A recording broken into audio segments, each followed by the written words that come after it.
मेरा आपसे प्रारंभ से निवेदन है कि सभी लोग धीरे से बोलिएगा, जोर से कोई भी ना बोले। बोल श्री हनुमान जी महाराज की जय, बंजारण महारानी की जय, यज्ञ नारायण भगवान की जय, श्रीमंत जी महाराज की जय, हर हर महादेव।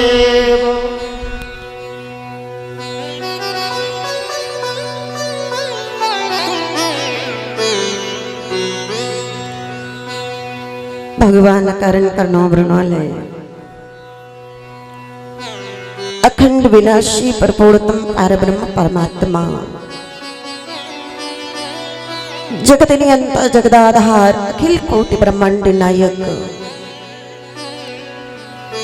श्री सीताराम जी महाराज के चरणों के परम उपासक श्री हनुमान जी महाराज की चरण धूलि को अपने ज्ञान चक्षुओं में अंजते हुए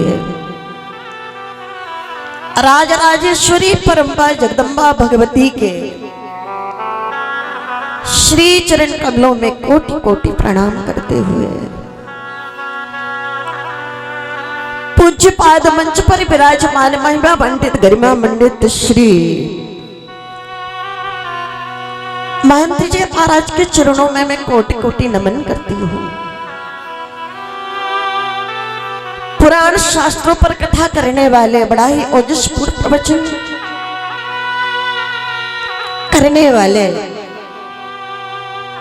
जो तीखी वाणी के नाम से जाने जाते हैं, ऐसे हमारे परम श्रद्धे पूज्य श्री विपिन बिहारी जी महाराज, मैं उनको भी नमन करती हूँ। हमारे बाद जिनका मंगलमय प्रवचन आप लोग श्रवण करेंगे, आनंद की अनुभूति महसूस करेंगे, ऐसे हमारे परम श्रद्धेय श्री नवीन बिहारी जी महाराज समस्त ब्राह्मण देवता सभी के चरणों में नमन वंदन करते हुए समस्त हमारे कलाकार बंधु भगवत कथा में विराजमान परमात्मा के अनुग्रह विग्रह स्वरूप श्रद्धालु श्रोता वृंद, सीता सावित्री सुनीति सांडली माता मलालसा के पावन आदर्शों पर चलने वाली भारत की आदि देवियां समस्त बाल गोपाल, आइएगा सिया राम मैं सब जग जानी, करूं प्रणाम जोरी जुग पानी। समय ज्यादा नहीं है इसलिए आप मुझे केवल भूमिका के रूप में ही श्रवण करिएगा। मैं कोई भी प्रसंग पूरा नहीं कर पाऊंगी, समय नहीं है, इसलिए थोड़ी सी बात, दो चार बातें आपके बीच रख दूं, इसलिए बिल्कुल शांत चित्त होकर के श्रवण करना। हाँ, कोई भी हल्ला गुल्ला नहीं करेगा। श्री रामचरितमानस में कवि कुल कमल दिवाकर चक्र चूड़ामणि पूज्यपाद गोस्वामी श्री तुलसीदास जी महाराज एक पावन पंक्ति लिखते हैं। क्या करीब श्रोता विराजमान है, अच्छे लोग बैठे हैं, ध्यान से सुनना। बाबा कहते हैं धन्य सुदेश जहां सुरसरी और धन्य नार पतिव्रत अनुसरी। बाबा कहते हैं वह देश धन्य है जहां पर गंगा मैया बह रही है और वो नारी धन्य है, वो स्त्री धन्य है जो अपने जीवन में पातिव्रत धर्म का पूर्ण निर्वाह करती हुई दिखाई देती है। पति के मार्ग का अनुसरण करती है, पति की आज्ञा का पालन करती है, वह नारी धन्य है। आइए समय सीमा में देखिएगा, श्री रामचरितमानस में ए भैया जिस समय माता सुमित्रा से आज्ञा लेकर के श्री लक्ष्मण जी महाराज राम जी की सेवा में जब जाने लगे ना, राष्ट्र राम के लिए समर्पित हो गए और जब सेवा में जाने लगे, तब किसी ने गोस्वामी श्री तुलसीदास जी महाराज को कहा, बाबा, अरे ओ बाबा, हाँ बाबा, एक बात बताइएगा, लक्ष्मण जी महाराज माता के चरणों में प्रणाम करके कहां गए? तुलसीदास जी महाराज ने कहा सीधे राम जी के पास। ए बाबा, आपने तो अनर्थ कर दिया, आपने तो गड़बड़ कर दिया, ये आपने अच्छा नहीं किया। क्यों बाबा? कम से कम जाते जाते एक बार लक्ष्मण और उर्मिला का मिलन तो करा देते। जो अभी अभी नई नवेली दुल्हन बनकर के आई है,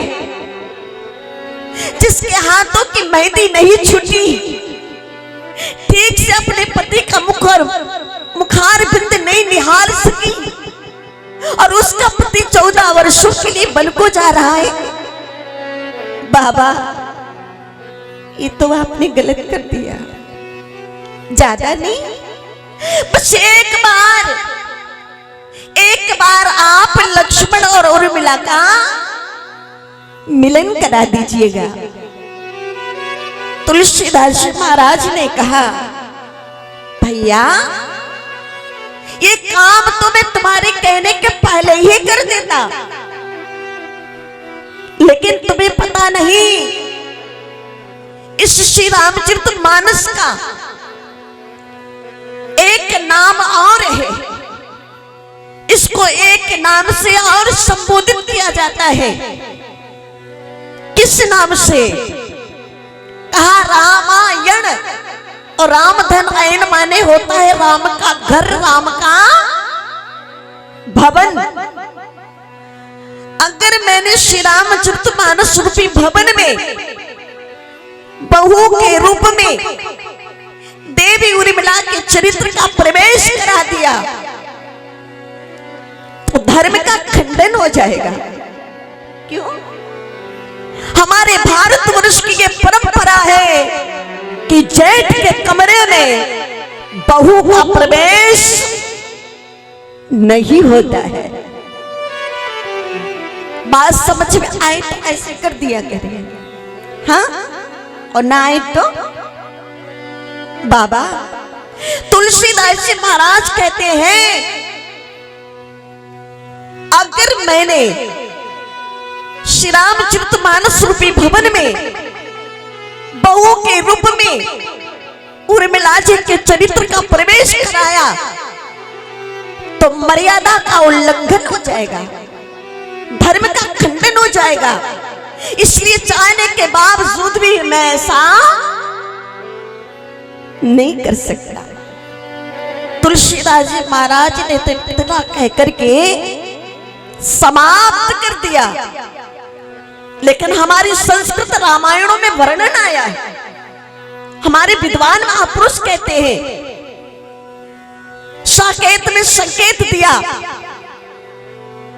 भारत के कवियों ने उर्मिला जी के चरित्र को बहुत सुंदर गद्यों में पद्यों में सजाया है, संभाला है, उनका वर्णन किया है कि जिस समय श्री लक्ष्मण जी महाराज माता सुमित्रा के चरणों में प्रणाम करके चरण रज माथे से लगा करके जब राम जी की सेवा में जाने लगे ना,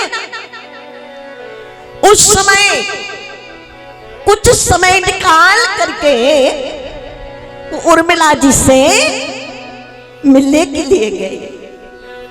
उस वक्त, उस क्षण उर्मिला जी क्या कर रही है? का भवन के अंदर बैठी हुई एक चित्र तैयार कर रही थी। काहे का चित्र? राम राज का चित्र।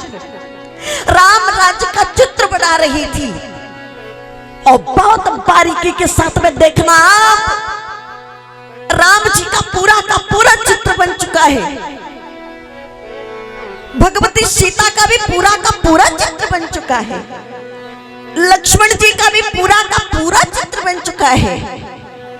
मात्र लक्ष्मण जी महाराज के नेत्र बनना शेष रह गया था। उर्मिला जी ने सोचा, अगर मैंने अपने पति के नेत्रों को बहुत बढ़िया बनाया तो ये राम राज का चित्र राज दरबार में लगाया जाएगा और कदाचित वहां पर बैठे हुए बड़े बूढ़े सभी इसका दर्शन करेंगे, इसको देखेंगे तो कहेंगे, अरे देखो तो उर्मिला ने अपने पति श्री लक्ष्मण जी महाराज के नेत्रों को कितना बढ़िया सजाया है, कितना बढ़िया संभाला है कि लक्ष्मण के नेत्र के आगे तो राजा राम के नेत्र भी फीके पड़ गए हैं। इस संकोच में गड़ी हुई उर्मिला जी ने कटोरी में काली काली स्याही ली और सोचा, क्यों ना मैं अपने पति श्री लक्ष्मण जी महाराज के नेत्रों को थोड़ा सा राम जी के चरणों की ओर झुका दूं, जिससे वो अध खुले भी रह जाएंगे और उनके संपूर्ण सौंदर्य का दर्शन भी नहीं हो पाएगा। ऐसा सोच करके उर्मिला जी नेत्रों में वो स्याही भरना चाहा। तब तक तो लक्ष्मण जी महाराज ने आवाज लगा दी। श्री विनीत जी महाराज ने लिखा, वो कहते हैं, उर्मिला उर्मिला विदा करूं इन्हें उत्साह दिखाने का, माने भी आज्ञा दे दी है,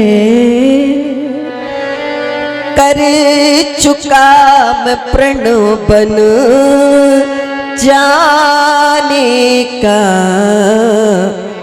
माने भी आज्ञा।